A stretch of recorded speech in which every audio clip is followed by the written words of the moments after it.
لله رب العالمين والصلاة والسلام على رسوله محمد وعلى آله وأصحابه أجمعين العالمين. ما أحمده حمدا أحمد محمدا حمادا حمدا محمودا لحصول الثناء من الحمود الحامد حميدا. رب يسر ولا تعسر وتمم بالخير. رب اشرح لي صدري ويسر لي أمري واحلل عقدة من لساني يفقهوا قولي. صدق الله العظيم. Alhamdulillah, all praise due to Allah subhanahu wa ta'ala, who has brought us here today for the, you could say, the official commencement of the official ibtida' and iftitah of the Arba'in and Nabawiah. Today, inshallah, we will be starting the first hadith in Imam Nawawi's collection. So, we'll get right into it, inshallah ta'ala. We'll start by reading the hadith, and then after that, discussing the different aspects of it. Bismillah ar-Rahman ar-Rahim. Al-Hadith al-Awwal. عن أمير المؤمنين أبي حفص عمر بن الخطاب رضي الله عنه قال: سمعت رسول الله صلى الله عليه وسلم يقول: إنما الأعمال بالنيات وإنما لكل امرئ ما نوى. فمن كانت هجرته إلى الله ورسوله فهجرته إلى الله ورسوله، ومن كانت هجرته لدنيا يصيبها أو امرأة ينكحها فهجرته إلى ما هاجر إليه. رواه البخاري ومسلم. So Umar bin Khattab radiallahu anhu relates that he heard the Messenger of Allah sallallahu alayhi wa sallam say, verily actions are by intentions, and for every person is what he intended. So the one whose hijrah was to Allah and His Messenger, then his hijrah was to Allah and His Messenger. And the one whose hijrah was for the world to gain from it, or a woman to marry her, then his hijrah was to what he had made hijrah for. His hijrah will be what he intended. So this is the Arabic and the translation. Inshallah, we're going to get right into it. So I explained last time that in the ilm of hadith, every hadith has two aspects. Every hadith has two aspects. Does anybody remember what they are? The chain and the text. Good. The silsila, or the sanad, and the matan, which is the text of the hadith. Okay? So we're going to change it up, inshallah. We're going to start by looking at the sanad of the chain. Most durus of hadith don't go into too much detail of the sanad, of the narrators of the hadith. However, I want to touch upon this because it's really important that we build this connection with these great muhaddithin of the past.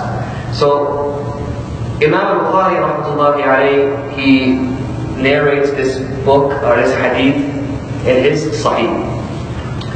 And we'll get into how many times he narrated it and where he narrated it. However, between Imam al-Bukhari and Rasulullah sallallahu alayhi wa sallam, there are 6 narrators. Okay? Between Rasulullah sallallahu alayhi wa sallam and between Imam Bukhari and Rasulullah sallallahu alayhi wa sallam, there are 6 rawis, 6 narrators. So, we'll begin with the first, who was obviously Imam Bukhari's teacher. So, the text in Sahih al-Bukhari mentions Al-Humaydi. Al-Humaydi, which is his nisbah, right? So, his teacher, one of his many teachers, his name was Abu Bakr Abdullah ibn Zubayr al-Humaydi. Abu Bakr Abdullah ibn Zubayr al-Humaydi, okay? His lineage meets with Rasulullah sallallahu alayhi wa sallam's lineage and Khadija radiallahu anha's lineage. Okay, they're not from the exact same per se, they're not connected directly. However, if you go up to the grandfathers and forefathers of Rasulullah sallallahu alaihi wasallam and Khadija radiallahu anha, you will find that Al-Humaydi rahmatullahi alayhi, he is related to them through them. Okay, so there's some difference in opinion to when he was born. However, he died in the year 219 after Hijrah in Mecca. Okay, and we're just going to go through very, very basic mini biographies of each and every one of them. However, the most famous ones, the more famous ones, we're going to go into some more detail. Okay, so this is the first narrator. The second And inshallah we'll go into some more detail with this great figure. And you see his book, you see his name a lot in the books of Hadith. His name is Sufyan ibn Uyayna. Okay? There's two very famous Sufyans in the science of Hadith. There's Sufyan al-Thawri and Sufyan ibn Uyayna. Sufyan ibn Uyayna. Okay? So this Hadith contains Sufyan ibn Uyayna. Sufyan ibn Uyayna tabni Abi Imran. Okay? So his grandfather's name was Abu Imran, which was his laqab or his kunya. His name was Maymun. Okay? So Sufyan ibn Uyayna was one of the main teachers of an Imam al-Shafi'i, rahmatullahi alayhi. Okay? He was born in the city of Kufa. He was born in the city of Kufa 107th after Hijrah. And Kufa at that time was a very, you could say, central city of ilm in the country of Iraq. If you look into the books of history, Kufa and Basra, another city being in Iraq, were very famously noted for ilm. Abu Hanifa rahmatullahi alayhi was, for example, he grew up in Kufa. His family was from obviously Afghanistan, but he grew up in Kufa. And many muhaddithin were from this area. Like so, Sufyan ibn Uyayna was born in Kufa. So he started seeking hadith at a very young age. It mentions that he started writing hadith at the age of 7. At the age of 7, Sufyan ibn Uyayna started writing hadith. And when I say writing hadith, this includes its chains. It's not just writing hadith, it includes the chains. And subhanAllah, he had 9 brothers. Out of these 9 brothers, 4 of his brothers were all muhaddithin. Subhanallah. 4 of his brothers were also muhaddithin. And you see this a lot. You see families of ulama. Families of ulama. Not just 1, 2. It was a very common trend at that time where there were, if a father had a few sons, he would obviously dedicate a few of them to ilm. However, Sufyan ibn Uyayna, out of his brothers, he was the more famous scholar, the more famous muhaddith. Okay? And subhanAllah, a very interesting occasion. Imam Nawawi actually mentions this in one of his books. He says that Sufyan ibn Uyayna completed 70 Hajj. 70 Hajj. Okay? And he mentions Sufyan ibn Uyayna, rahmatullahi alayhi, it was narrated authentically, he said that every single time I did a Hajj, I asked Allah subhanahu wa ta'ala to give me the opportunity to come back next year, because I want to perform another Hajj. However, the 70th time, he said that I felt shy to ask Allah subhanahu wa ta'ala. Every single year I would ask him, however this year I feel a little shy to ask him, and that was his final Hajj, and that coming year he passed away. He passed away at the age of, he was 98 years old when he passed away. So he lived you could say a very long life. So there's going to be 2 scholars I'm going to be quoting a lot when we're talking about the narrators, okay? Hafiz ibn Hajar al-Asqalani and al-Imam al-Dhahabi. These 2 scholars, they are ulama of jarh and ta'deel. Okay, what I explained it last time, ulama of jarh and ta'deel. Jarh and ta'deel refers to the criticism of the narrators. Whether that narrator is authentic, whether that narrator is weak, this is what ilm jarh wa ta'deel is. Jarh, yani it's negative criticism. Ta'deel, you're mentioning their good qualities. So these 2 scholars I'm going to be quoting a lot. So Ibn Hajar al-Asqalani rahmatullahi alayhi, he mentions and he talks about Sufyan ibn Uyayna. He says, ثِقَةٌ حَافِظٌ فَقِيهٌ إِمَامٌ حُجَّةٌ. He said all these things about Sufyan ibn Uyayna. He says that fiqh, he's very trustworthy. Hafiz. And whenever they say hafiz, it's not like a hafiz al-Quran. It's a hafiz al-Hadith. They have memorized thousands of hadith. He was a hafiz of hadith. He was a faqih. And when they say faqih, you can say he is the highest level of mufti there is. Imam al-Shafi'i took his fiqh from Sufyan ibn Uyayna. And Imam al-Shafi'i, obviously, he was a great faqih. He was a great faqih. He's one of the main madahib in today's day and age, goes after Imam Shafi'i. And he goes, Imam Hujjatun. He's a leader, he's an imam, and he's a hujjah. Hujjah is a very, very strong phrase in the terminology of hadith. Hujjah means that he's a proof. He's a proof for people. Like Imam al-Ghazali rahmatullahi alayh, his laqab was Hujjatul Islam. He himself was a proof for the authenticity and validity of Islam. So, this was the second rawi, Sufyan ibn Uyayna. The third rawi in this hadith is Yahya ibn Sa'id al-Ansari. He was a very famous tabi'i. He passed away in the year 144 after Hijrah. And it's mentioned that Rawa lahu al-Jama'ah. So whenever we see this sentence of Rawa lahu al-Jama'ah, it means that all main 6 books of hadith have narrated hadith from this person. By 6 books, what am I talking about? Sahih al-Bukhari, Sahih Muslim, Jami' al-Tirmidhi, Sunan Abi Dawud, Ibn Majah, and Nasa'i. These 6 books in Islam are considered as-Sihah as-Sittah.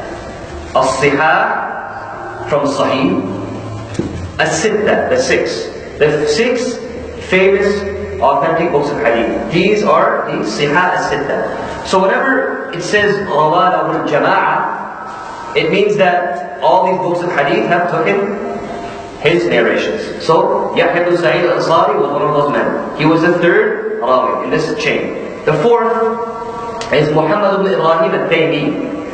And Ibn Hajar al-Asqalani rahmatullahi alayhi mentions كان كثير الحديث. كان كثير الحديث. He had huge amounts of hadith memorized. Huge amounts of hadith memorized. And again it says روى له الجماعة. All 6 books of hadith have taken hadith from him, have narrated hadith from him. He passed away in 120 after Hijrah. The 5th, there's 2 more. The 5th is Alqamah ibn Waqqas al-Laythi. Okay, so now Alqamah ibn Waqqas al-Laythi. There's an ikhtilaf whether he was a tabi'i or a sahabi. And everyone knows here what a sahabi, tabi'i, tabi'i is, right? A sahabi is a person who met the Prophet ﷺ. A tabi'i is a person who met a sahabi, and a tabi'u tabi'i is a person who met a tabi'i. So there's ikhtilaf whether Alqamah rahmatullahi alayhi was a sahabi or a tabi'i. However, the more mashhur opinion, the jumhur, and whenever I say jumhur means most. Jumhur al-ulama, most of the scholars say he was a tabi'i. Okay? So, he died in Medina during the Khilafah of Abdul Malik ibn Marwan. Okay? So this is the 5th. And the 6th. The 6th narrator in this hadith, the last before the Prophet ﷺ is Umar ibn Khattab, Abu Hafs, Al-Faruq, radiyallahu anhu. Okay? We're going to go into a little bit more detail about Umar radiyallahu anhu. So, Umar radiyallahu anhu, he was born 13 years exactly after Rasulullah sallallahu alayhi wa sallam. And something very ajib, he also passed away exactly 13 years after the Prophet sallallahu alayhi wa sallam. So, Umar radiallahu anhu, he had the kunya of Abu Hafs. You guys remember what a kunya is, right? A kunya is when they're attributing a son or a daughter towards that person. Or, for example, sometimes the person has a very specific quality, they're attributing that quality to him. So the reason why Umar radiallahu anhu was called Abu Hafs was because of his daughter Hafsa radiallahu anha. And Hafsa radiallahu anha was also married to Rasulullah sallallahu alayhi wa sallam. So Umar radiallahu anhu, not only was he a companion of the Prophet sallallahu alayhi wa sallam, he was also the father-in-law of Rasulullah sallallahu alayhi wa sallam. So, his kunya was Abu Hafs. His laqab was Al-Faruq. And Al-Faruq, they used to call him this. The riwayat mentioned it's because لأنه يفرق بين الحق والباطل. He would differentiate between haqq and batil, and he would be very, very, you could say, shadeed in following the haqq. Very shadeed in following the haqq. And then it would say, then it's also mentioned that وَلَا يَخَافُ لَوْمَةَ لَائِمٍ. He wasn't afraid of anybody's criticism. He wasn't afraid of anybody's criticism when it came to following the haqq. If it was haqq, he did not care what people said. And this was a very fine trait and quality of Umar radiallahu anhu. He was fearless. He had no fear with him for the people's criticism. So, it continues, Rasulullah sallallahu alayhi wa sallam, before Umar radiallahu anhu became a Muslim per se, he sallallahu alayhi wa sallam actually made dua for the Islam of Umar radiallahu anhu. He asked Allah subhanahu wa ta'ala, Ya Allah, please either make Umar ibn Khattab a Muslim or Umar ibn Hisham a Muslim. One of these two, please. And Allah subhanahu wa ta'ala accepted the Prophet sallallahu alayhi wa sallam's dua. And Umar radiallahu anhu became a Muslim. And it's mentioned that this, you could say, in itself was a victory for the Muslims. It's mentioned, many Sahabi and many Tabi'een mentioned that Umar radiallahu anhu, when he became Muslim, this in itself was a rahmah and a slight type of victory for the Muslims. Because he was one of the, you could say, the chieftains of the Quraysh. He was one of the chieftains and the ra'is and the leaders of the Quraysh. The Quraysh used to really look up to his statements and his opinions. However, when he became Muslim, the tides really did change. The tides really changed. So, another very unique trait about Umar radiallahu anhu, it's mentioned that Allah subhanahu wa ta'ala used his tongue many times. What does that mean? That Umar radiallahu anhu would say something, and then not too long after, wahi would come down to Rasulullah sallallahu alaihi wasallam supporting what Umar radiallahu anhu said. It is a very proven fact. And this is not something that I'm saying, this is what ittifaq al-ulama, almost every single scholar is saying this, about a few different masail. Umar radiallahu anhu spoke, he gave his opinion to Rasulullah sallallahu alaihi wasallam, and then Allah subhanahu wa ta'ala supported that opinion by revealing something to the Prophet sallallahu alaihi wasallam. So Umar radiallahu anhu indeed he was a very pious man, obviously. And his ta'alluq with Allah subhanahu wa ta'ala was on another level. So, his mother's name was Hantana. And this is why Rasulullah sallallahu alaihi wasallam would sometimes call him Ibn Hantana, for this reason. And Umar radiallahu anhu, during his khilafah, which lasted 10 years, Islam spread a very great deal during his khilafah. The Persian Empire was, you could say, destroyed because of him. The Romans also. Islam reached the borders of Constantinople, which is in modern-day Turkey. Islam reached the borders of China. So, through his khilafah, a lot of land, and you could say the Islamic Empire really did grow. It grew a huge amount.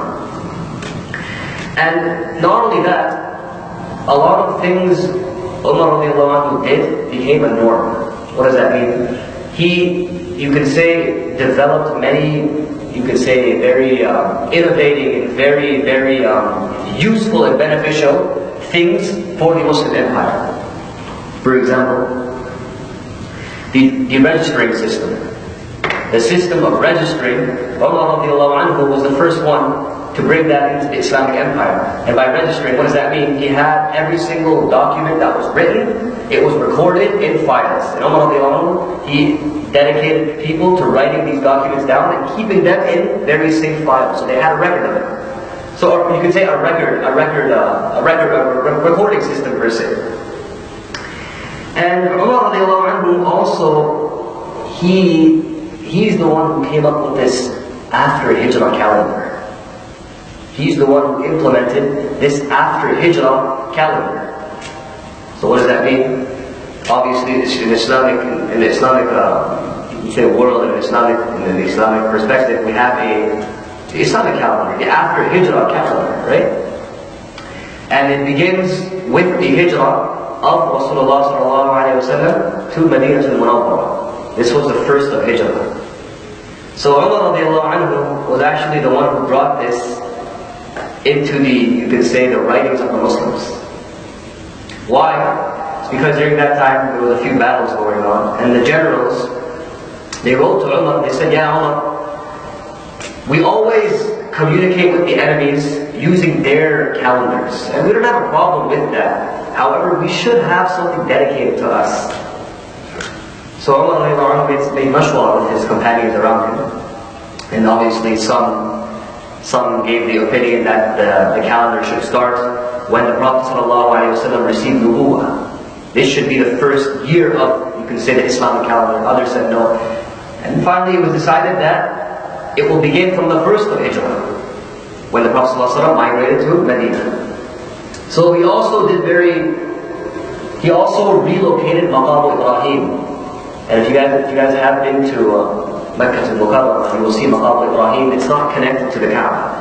Umar radiallahu anhu was actually the one who moved Maqam Ibrahim a little bit, because at that time a lot of people would come to do tawaf, and Maqam Ibrahim would come in the way, and these people, you could say like a traffic jam per se, people would get hurt and so forth. So Umar radiallahu anhu noticed this, so he moved it a little bit so that people couldn't easily make tawaf. And Umar radiallahu anhu, he was also the first one in history to be called Amir al-Mu'mineen. Amir al-Mu'mineen, the leader of the believers. Abu Bakr radiallahu anhu, he was called Khalifatul Rasul, the successor of the Prophet sallallahu alaihi wasallam. So, and this is not a title Umar radiallahu anhu made for himself. His companions made it for him. And the reason being was because if they would have went the same pattern as Abu Bakr radiallahu anhu, they would have called him, it would have been too long. Khalifatul Rasul. It would have been very long. So the Sahaba, they came together and they said, no, we're going to be calling him Amirul Mu'mineen. And this stuff. And there are so many fala'id about Umar radiallahu anhu. I mean, you can speak days about the fala'id and virtue of Umar radiallahu anhu. Rasulullah sallallahu alaihi wasallam said that close to the meeting, that if there was a prophet after me, it would be Umar. It would be Umar radiallahu anhu.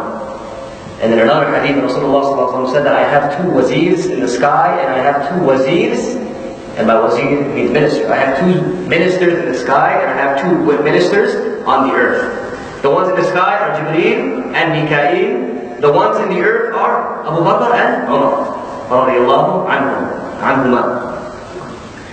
So, there are about 500 hadith narrated from Umar radiallahu anhu. So he was a very famous tabi'i. So, he passed away, again 13 years after Rasulullah passed away, at the age of 63. And subhanAllah, this age of 63 is a very ajib age. The Prophet also passed away at 63. Abu Bakr also passed away at 63. Umar also passed away at 63. How he passed away? He didn't just die, he got murdered. He was leading Fajr Salah, and there was a man by the name of Abu Lu'lu, Fayruz. He came while he was praying and he stabbed him in the stomach. And after this, the Sahaba tried to stop him, but he stabbed a few other Sahaba as well, and then he finally committed suicide. So, other narrations mention that the dagger this guy used, the dagger he used had poison on it. So, Umar radiallahu anhu obviously was wounded, his stomach got punctured. The doctor came and immediately gave him milk. And then when he drank the milk, through that wound in his stomach, the milk came out. The milk gushed out of his body. And right then and there, the doctors and everybody around him knew that he was going to pass away, because there was no surgery at that time to wound it, to, you could say, stitch up these types of wounds. And through this, he passed away. And one ironic thing I want to mention, so these people made a shrine for him, to honor him, because of what he did to Umar. Anyways, so this was, you can say, a small intro of the narrators of this hadith. So, after this, inshallah, we will begin the actual hadith. So this hadith has a few different names. This hadith has a few different names. It's called Al-Hadith Al-Niyyah, one of the names. Hadith Al-Niyyah, the hadith of intention. It's also called Hadith Al-Mimbar. Hadith Al-Mimbar, which means the hadith of the Mimbar. So, Imam al-Bukhari rahmatullahi alayhi narrates this hadith, and Imam Muslim also has narrated this hadith. It is narrated about 6 times in the Sahih of Imam al-Bukhari. However, it's narrated with different wordings. Slight different wordings, okay? And it has also been narrated in many other books of hadith, like the Muwatta of Imam Malik, Ibn Majah, Nasa'i, but with different wordings. So this hadith, in a sense, is gharib. In hadith terminology, the term that this hadith is given is al-hadith al-gharib. A hadith gharib is a type of hadith where the chain is isolated. What that means is that there's only one sound chain going to the Prophet sallallahu alaihi wasallam. Okay, there's one very authentic chain going to the Prophet sallallahu alaihi wasallam. So, how I mentioned to you that there's 6 different rawis in this hadith. So it starts with Al-Humaydi, then Sufyan ibn Uyayna, and then it goes to Yahya ibn Sa'id al-Ansari. From Yahya ibn Sa'id al-Ansari, it's mentioned that over 200 narrators have taken this hadith. 200. Okay? So, and it goes, Allama ibn Rajab al-Hanbali.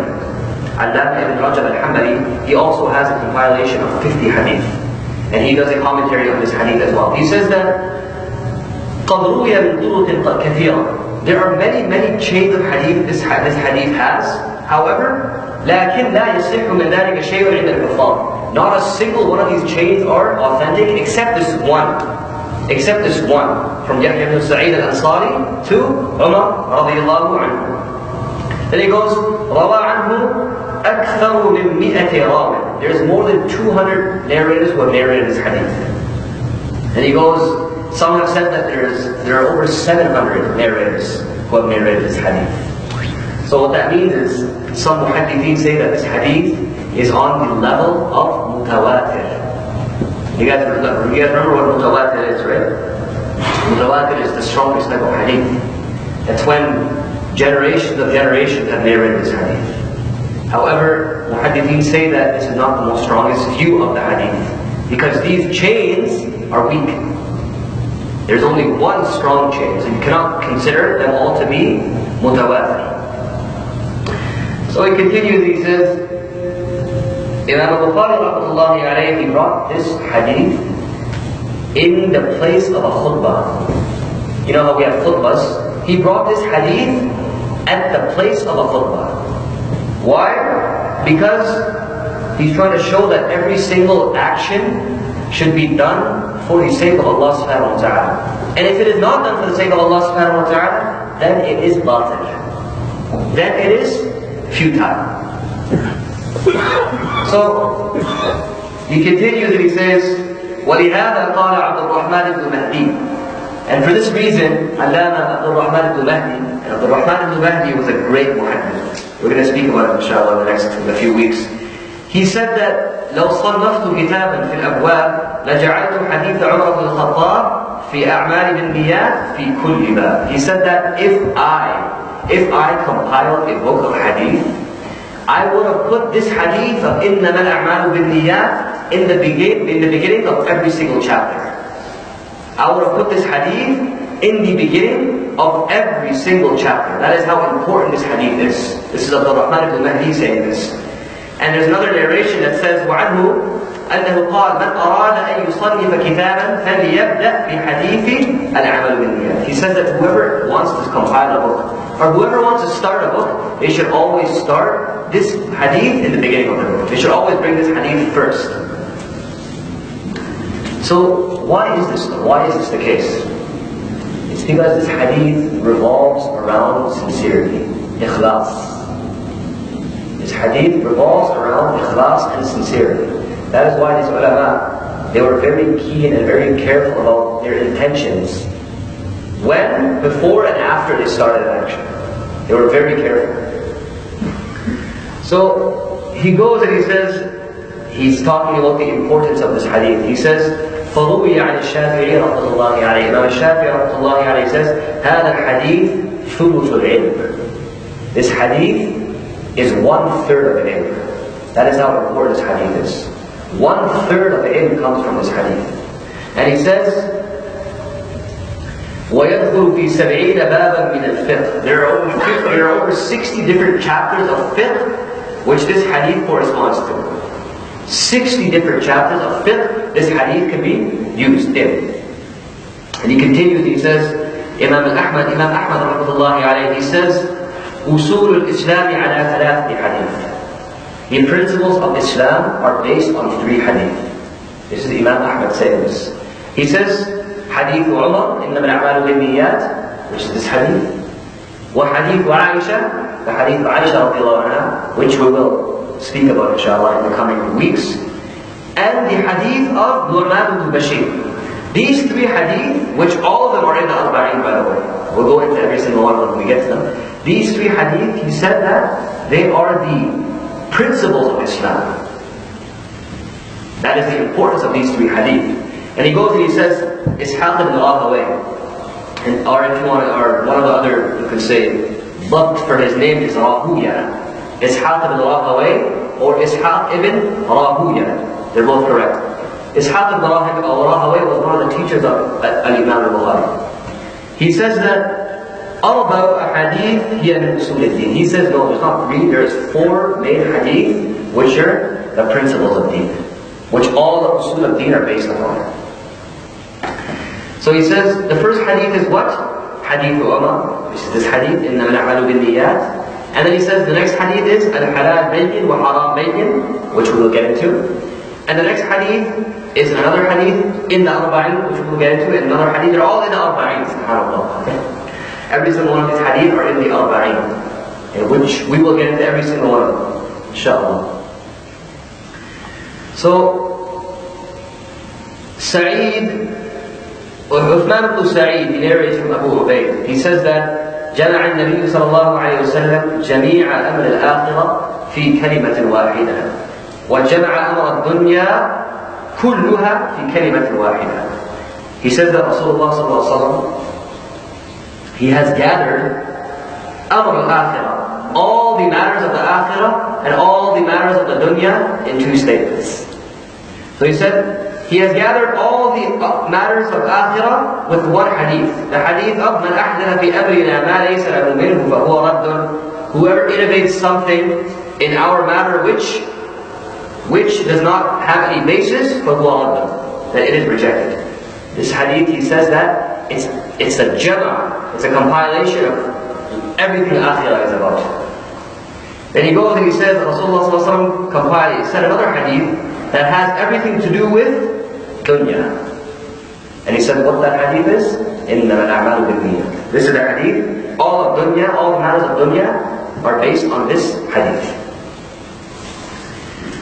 So, as we see, I mean there's so many different aqwal and opinions, and you can say opinions of this hadith and the importance of this hadith.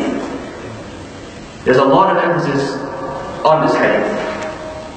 So what is the reason of Rasulullah sallallahu alayhi wa sallam saying this hadith? The sabab al-wurud. We know in the Quran that every ayah has a sha'n al-nuzul. Every ayah in the Quran has a sha'n al-nuzul. Like so, every hadith also has a sabab al-wurud, a reason for the Prophet ﷺ saying it. So, it's mentioned in Al-Mu'jam al-Kabir by Imam Tabarani. He brings a narration. He says that there was a man and a woman who loved one another. And this man was proposing to this woman while they were in Mecca. And this woman's name was Qais.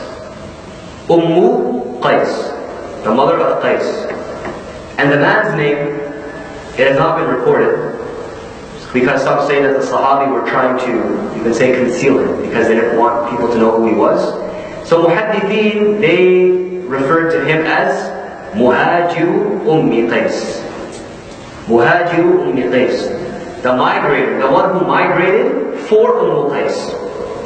So what happened was that they loved one another, and this man was proposing to her. However, this lady, this woman, she was about to migrate to Medina with the Prophet ﷺ. And she told this man, she said that, I'm migrating. The only, you can say, reason I'll marry you is if you migrate with us as well. However, he did not do so. But after a little while, he changed his mind and he came. And they got married. And this is why Rasulullah mentioned this hadith. And this man who migrated, Muhaddithin mentioned that Prophet ﷺ said this was because this man did not gain any reward from the hijrah. Even though he did hijrah, he did not gain any reward from it. Because of what? His intention. His intention was aslan to actually go and marry this girl. Right? So, this is why the Prophet ﷺ mentioned this hadith. However, there's a question. In the hadith it mentions that whoever migrates for the dunya, and it also mentions that whoever migrates for a woman to marry. These are two very similar things. They're both to do with dunya. So why is it that Rasulullah ﷺ specifically mentioned to do a scenario with marriage? He could have sufficiently easily just said the dunya, and that would have been sufficient, that would have covered everything. But why did he specifically mention a woman, whoever migrates to marry a woman? There's two reasons. The first reason is because زُيِّنَ لِلنَّاسِ حُبُّ الشَّهَوَاتِ مِنَ النِّسَاءِ.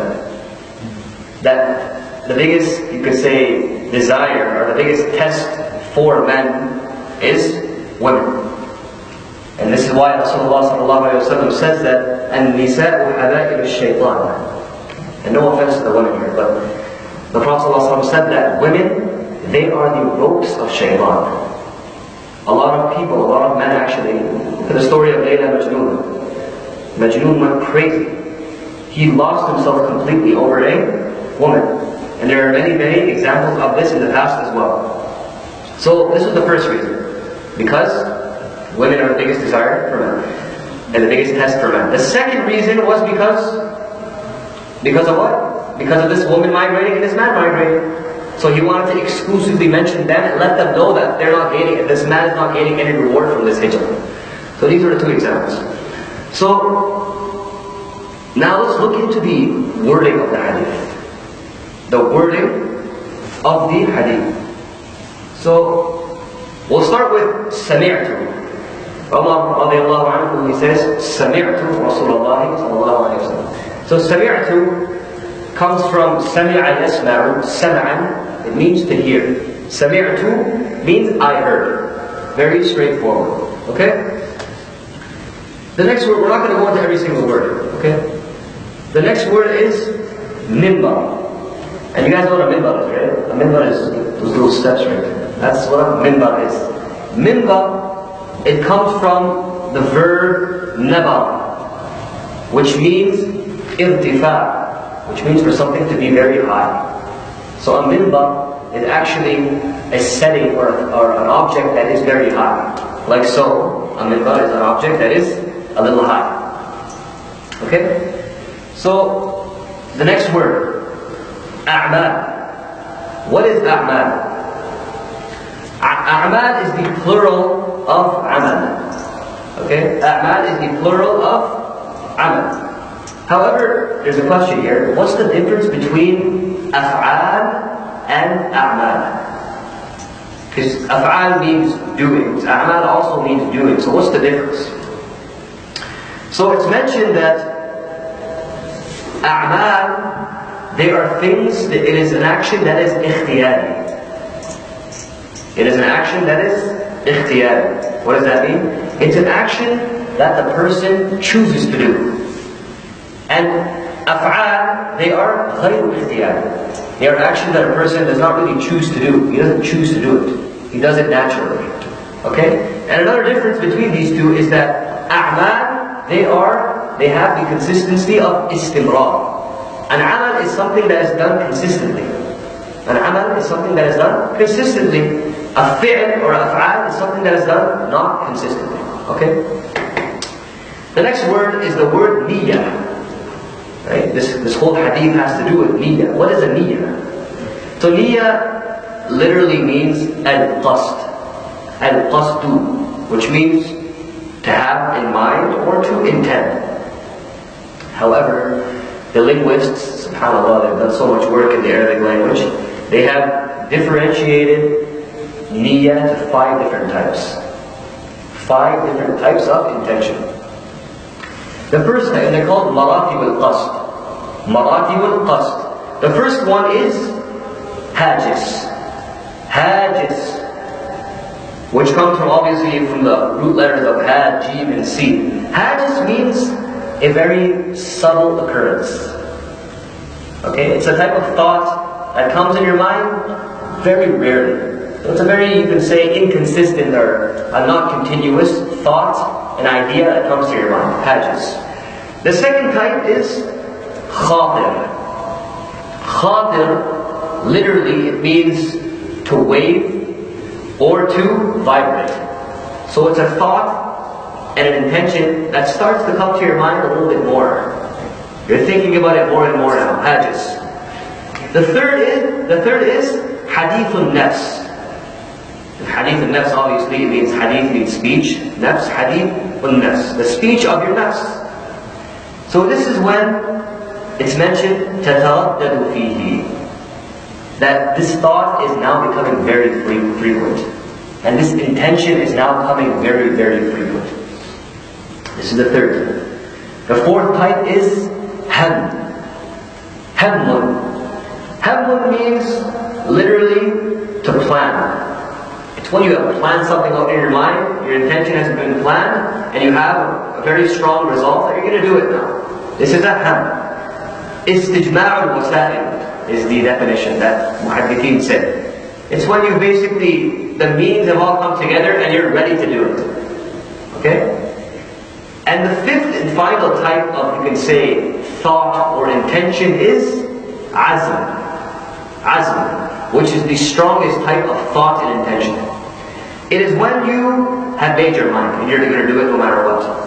And then fi tanfid al-amr, you have started to go out with the matter. You have started to fulfill the matter. And where do you start? You have mentally prepared yourself and you've told yourself you're going to start. So these are the 5 different types, okay? So this hadith is, in essence, what it's explaining is sincerity, ikhlas. Right? The Prophet ﷺ say, he said that whoever has done hijrah for Allah subhanahu wa ta'ala, then his hijrah is for Allah subhanahu wa ta'ala. What that means is that he will gain all the reward that there is for this hijrah. Because his intention was for Allah subhanahu wa ta'ala. And muhaddithin say that this is what an intention is in Islam. It's when you do something لِوَجْهِ اللَّهِ تَعَالَى, when you're doing something for the pleasure of Allah subhanahu wa ta'ala. So another word in this is إِنَّمَا. إِنَّمَا الْأَعْمَالُ بِالنِّيَّاتِ. What is إِنَّمَا? إِنَّمَا in the Arabic language, it's for hasr. What does that mean? It's for exclusivity. I'll give you an example. الرَّجُلُ قَائِمًا. The man is standing. If you say إِنَّمَا الرَّجُلُ قَائِمٌ, it means the man is only standing. It's exclusive. It's only. Like so, إِنَّمَا الْأَعْمَالُ بِالنِّيَّاتِ. Actions are only judged and based on their intentions. It's exclusive. Right? So, there are 3 main types of ikhlas and sincerity. There are 3 main types of sincerity. There is ikhlas fil aqwal, sincerity in your speech. And obviously we know what that is. Being sincere in the way we talk. Being sincere in the way we talk about others, not lying. The second type of ikhlas of sincerity is ikhlas fil af'al. Sincerity in your actions. So it's when you're doing everything for the sake of Allah subhanahu wa ta'ala. I'll give you an example. Okay? So there's one very, very interesting story. This man and woman got married, and obviously during the wedding, the husband and wife get a lot of like little mini envelopes with money and stuff, right? So the mother of this boy told the boy, and this is like literally a night after the wedding, she said that when you open up every envelope, make sure you write down how much each person gave. And the boy is like, why? What does it matter? I don't have time. Who has time to write down and go through every single name and memorize how much they, write down how much of a gift they give. So, but the mom said, no, you have to do this. So finally, when the son asked why, what's so significant and important about this, the mother said that I want to know exactly how much each person gave you, so that I can give them the exact same amount when their kids get married. I can give them the exact same amount when their kids get married. There's no sincerity whatsoever. If they give $101, I'm going to give $101. If they give $2, I'm going to give $2. And this happens in our ethnic group as well. It happens a lot. So this is the second type of ikhlas. Ikhlas fil af'al. And then the third type is ikhlas fil a'mal. However, we mentioned that af'al and a'mal are different. So what's the difference between ikhlas in af'al and ikhlas in a'mal? So the difference is ikhlas in af'al has to do with human to human. Your sincerity with human beings, with your sincerity with the people around you. And ikhlas fil a'mal has to do with the sincerity ritually in your worship between you and Allah subhanahu wa ta'ala. Right? This is the main difference between the two. So, another word in this hadith is the word hijrah. What is hijrah? Hijrah comes from hajara, which means to let go. It means to let go of something. Like so, when you're doing hijrah, you're letting go of one land and going to another land. Right? You're migrating. And there are different types of hijrah. So there's two types of hijrah. There is hijrah zahiri and hijrah batini. So hijrah zahiri is the apparent hijrah, the apparent migration. It's when you're literally moving from one place to another for the sake of Allah subhanahu wa ta'ala.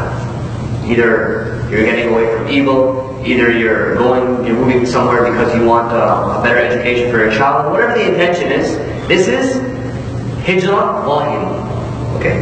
The second type of hijrah that a lot of people don't really know too much about is hijrah batini, the inner migration, the inner hijrah. What is that? Tarku shar ila al-khayr. It's when you're letting go of evil and going towards good. This is the hijrah from within. This is the hijrah within, which is also called the jihad al-nafs. It's also called jihad al-nafs. It's the struggle from within. You're trying to leave the evil and go towards the good. This is also a type of hijrah. Okay? So, some things ulama mention on how you can attain, you can say, how to attain sincerity. And every single alim is, you can say, on consensus on this. The best way to attain ikhlas and sincerity in your life is to save some acts of worship in secret. It's to have something where nobody knows about it except Allah subhanahu wa ta'ala.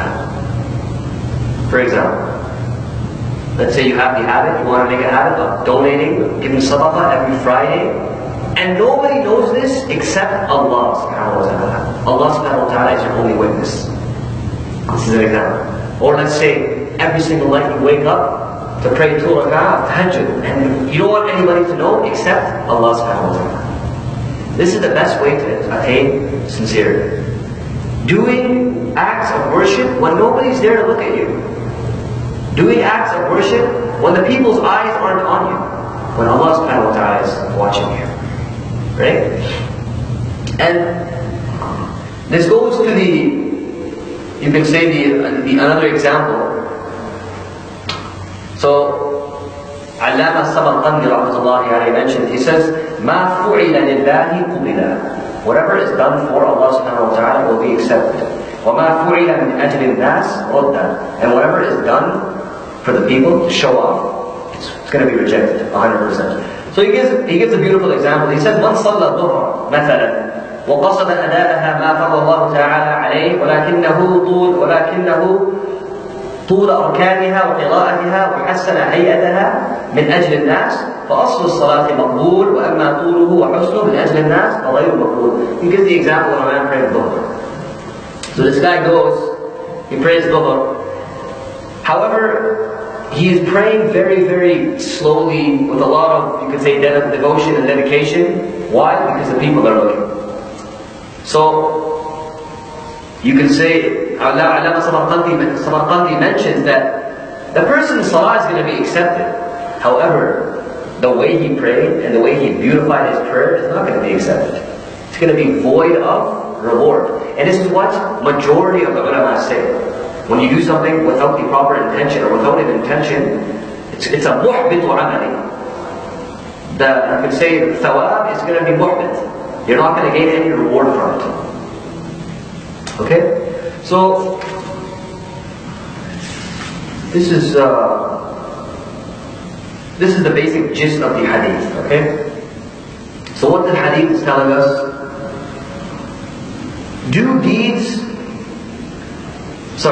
our limbs should be filtered by our heart.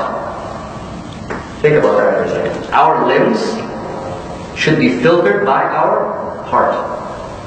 What does that mean? Before we do something, before we say something, we should have a good intention. Our heart should filter it to why we're doing it. And if we're doing something for the sake of Allah subhanahu wa ta'ala, reward will increase. We're going to get reward for it. There's one hadith I want to share with you guys. And Allah subhanahu wa ta'ala has made it so easy for us. Very famous hadith, it's mentioned in Bukhari and Muslim. Rasulullah sallallahu alayhi wa sallam says, he says, فَمَنْ هَمَّ بِحَسَنَةٍ فَلَمْ يَعْمَلْهَا كَتَبَ اللَّهُ عِنْدَهُ حَسَنَةٌ كَامِلَةٌ. He says, whoever intends to do something good, okay, whoever intends to do something good, however he does not do it, Allah subhanahu wa ta'ala will still give him a reward for it. Allah will still give him a hasanah for it. Even though he doesn't do it. He just has the intention. Allah's made it so easy for us. And he goes on, Rasulullah says, وَإِنْ هَمَّ بِهَا فَعَمِلَهَا كَتَبَ اللَّهُ عِنْدَهُ عَشْرَ حَسَنَاتٍ إِلَى 700 ضُعْفٍ إِلَى أَضْعَافٍ كَثِيرًا. So he goes, subhanAllah, he says, whoever intends to do something good, and he does it, Allah subhanahu wa ta'ala will give him 10 to 700 rewards multiplied for what he did. So look at this, subhanAllah. If you're intending to do something, you do it, Allah subhanahu wa ta'ala automatically multiplies the reward. And he goes on the contrary. وَإِنْ هَمَّ بِسَيِّئَةٍ فَلَمْ يَعْمَلْهَا كَتَبَ اللَّهُ عِنْدَهُ حَسَنَةً كَامِلَةً. Whoever intends to do something bad. Okay, listen to this. Allah subhanahu wa ta'ala has made it so easy for us. Whoever intends to do something bad, and he does not do it, Allah subhanahu wa ta'ala will give him one hasanah. Allah will give him a reward for that. Look how easy it is. Even if we intend to do something bad and we don't do it, Allah gives us a reward for it. And he goes in the contrary, whoever intends to do something bad and he does it, Allah subhanahu wa ta'ala will only give him one sayyah, one bad deed. But I mean, look at the exchange rate per se, right? If we intend to do something and we don't do it, Allah gives us a hasanah. If we intend to do something bad and we don't do it, Allah still gives us a hasanah. If we intend to do something good and we do it, Allah gives us 10 to 700 multiple times of rewards. However, if we intend to do something bad and we do it, Allah will only give us one sayyah, one bad deed. So the exchange rate is in our favor. Allah subhanahu wa ta'ala has made it very easy for us. Right? And this is what you can say a niyyah is. A niyyah is tamyiz al-ibadat min al-adat. An intention is something that differentiates between acts of worship and between habits. Okay? It differentiates between acts of worship and between habits. This is why a lot of fiqhi masail have come from this hadith. So, I'll give you one. We'll go over one fiqhi masala. Okay, this hadith goes to. So A'imma Thalatha, the three Imams. So whenever you see in books, whenever it talks about, it says A'imma Thalatha, it's referring to the Hadith or the scholars of the Madhab, the four main schools of thought. Okay? So over here it's talking about Imam Shafi'i, Imam Malik, Imam Ahmad bin Hanbal, rahmatullahi alayhi. So they say, this Hadith proves that intention, niyyah, is fard in wudu and ghusl. Okay, this is the opinion of Imam Malik, Imam Shafi'i, and Imam Ahmad bin Hanbal, rahmatullahi alayhi. From this hadith, they say that because of this hadith, niyyah is fard in wudu and ghusl. However, on the contrary, Imam Abu Hanifa, Imam Muhammad, Imam Abu Yusuf, Imam Al-Awza'i, and Sufyan al-Thawri, they say that no, this hadith does not prove that, because this hadith is a khabr al-wahid. It's remember if you guys remember last time the types of proofs we spoke about, it's a dhanni dalil, right? If you're going to take this hadith and say it's fard, that means you're doing ziyada and you're abrogating a khabr wahid, you're abrogating an ayah of the Quran by this khabr wahid. You can't do that. You're abrogating a verse of the Quran by this one hadith. You can't do that. That is incorrect. So what they say is that this hadith, the muqaddar, the hidden verb inside this hadith is إِنَّمَا الْأَعْمَالُ مُثِيبَةٌ بِالنِّيَّاتِ. This is what Imam Abu Hanifa says. He says that indeed, actions, they will be rewarded by their intentions. Okay? So this is what Imam Abu Hanifa says. He says إِنَّمَا الْأَعْمَالُ مُثِيبَةٌ بِالنِّيَّاتِ. But the three other Imams, they say no, إِنَّمَا الْأَعْمَالُ صَحِيحَةٌ بِالنِّيَّاتِ. They say that actions will be valid by their intentions. You see, you notice the small wording difference? And by this small wording difference, a huge ikhtilaf arises. A'imma Thalatha, they say, they add the word sahih inside. The validity is based on the intention. But Imam Abu Hanifa says no, it's the completion, it's the reward that's based on the intention. Right? So for this reason, Imam Abu Hanifa rahmatullahi alayhi and these other names I mentioned, they say that the niyyah in wudu and in ghusl is sunnah. And then they give a very funny example. If you jump inside a swimming pool, according to the Hanafi madhab, your wudu is valid. You have wudu. But according to the other three a'imma, they say no, your wudu is not valid. See the difference? It's all because of this one hadith. Where they interpret it as sahihatun, validity, and Imam Abu Hanifa interprets it as completion. So, this is a brief overview. We'll end off by some aqwal of some ulama about intention and about sincerity.